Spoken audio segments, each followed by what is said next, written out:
ఈ రోజు వచ్చేసి మనకి మార్కెట్ పాజిటివ్ గా క్లోజ్ అయింది. నిఫ్టీ వచ్చేసి 90 పాయింట్లు, సెన్సెక్స్ వచ్చేసి 291 పాయింట్లు పెరిగి పాజిటివ్ గా క్లోజ్ అయ్యాయి. ఈ రోజు మార్కెట్ పెరగడానికి నాకు తెలిసిన కారణం వచ్చేసరికి యుఎస్ ఇరాన్ యొక్క చర్చలు పాజిటివ్ గా సాగుతున్నాయని న్యూస్ రావడం, అలాగే బ్రెంట్ క్రూడ్ వచ్చేసి $80 కంటే దిగువ ట్రేడ్ అయింది.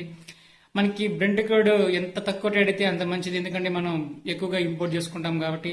సో ఆటోమేటిక్ గా బ్రెంట్ క్రూడ్ తక్కువగా ట్రేడ్ అయితే దానికి సంబంధించి కొన్ని సెక్టార్స్ బాగా పర్ఫామ్ చేస్తాయి. అలాగే ఈ రోజు ఆటో సెక్టార్స్, టైర్ సెక్టార్స్ ఇంకొన్ని బాగా పర్ఫామ్ చేశాయి. సో దాని కారణంగా ఈరోజు మనకి మార్కెట్ మంచిగా పెరిగింది. అలాగే ఈరోజు స్మాల్ క్యాప్, మిడ్ క్యాప్ కూడా బాగా పర్ఫార్మెన్స్ చేశాయి.